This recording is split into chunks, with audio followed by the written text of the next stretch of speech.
আপনি প্রশ্ন করেছেন আয়নাঘরের আইডিয়া কে দিয়েছিল। হ্যাঁ, আইডিয়াটা দিয়েছিল আমার বিআই তারেক সিদ্দিকী।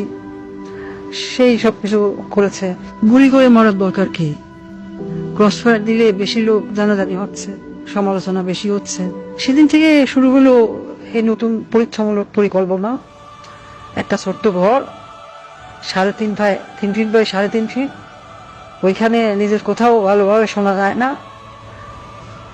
হ্যাঁ, আমরা প্রথমে কিছু বিরোধী নেতাকে তুলে আনলাম, এই বিএনপি, জামাত, ছাত্র শিবির, ছাত্রদল, কিছু সাংবাদিক।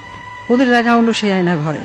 প্রথমে কয়েকদিন ওরা দেয়ালে ঘুষি মারত, আমাকে ভিডিও কলে দেখানো হলো, ভিডিওতে আমাকে দেখানো হলো ওরা দেয়ালে ঘুষি মারতো, ডল্লা ঠেলে বেরোনোর চেষ্টা করছে।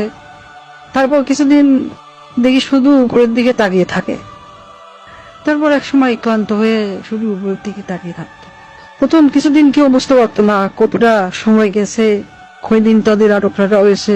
খাবার অনেক কম দেওয়া হতো, খাবার কম দিতে বলতাম, পানিও খুব সীমিত।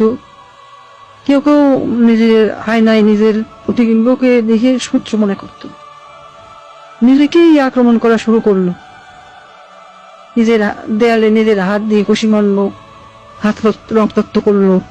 আমার সবচেয়ে সুন্দর দৃশ্য ছিল যখন একজন সাংবাদিক, কি ওর নাম, হ্যাঁ মাসুদ, নিজের নখ দিয়ে নিজের মুখের চামড়া ছিঁড়ে ফেলা চিৎকার করছে। আমার পছন্দ হলো। সারা দেশে আরো বেশ কিছু এরকম আয়নাঘর বানালাম। যুদ্ধপরাধী রাজাকার ছেলে মেয়েদের সেখানে বন্দি করতে বললাম। মাঝে মাঝে 2-1জনকে ছেড়ে দিতাম, ফিরে এসে কেউ কিছুই বলতো না, ওইভাবে বলে দিয়েছিলাম যেন কেউ মুখ না খোলে। ব্যাস, সাপও মরলো না, লাঠিও ভাঙলো না। মানুষ ভাবলো যান বাঁচাতে স্বেচ্ছায় আত্মগোপন করেছিল, কিন্তু আমার আসল শক্তি ছিল প্রচারণায়। আমার দলের নেতা কর্মীরা তারাও এই ব্যাপারটা বিশ্বাস করতে পারে। সত্যকে আমরা এমন ভাবে ধামাচাপা দিয়েছি কেউ বিশ্বাসই করতে পারছে না আয়নাঘর আসলে ঘর বলতে সত্যি কিছু ছিল।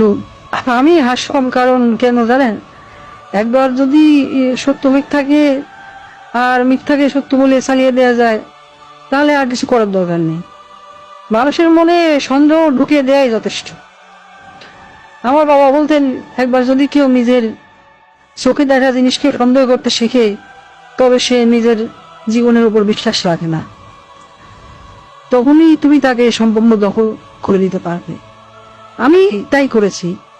আমি তাদের মনের উপর শাসন করেছি, আমি তাদের কল্পনাকে বন্দী করেছি। রাস্তায় আজও মানুষ সন্দেহ করে আয়না ভালো বলে সত্যি কিছু ছিল।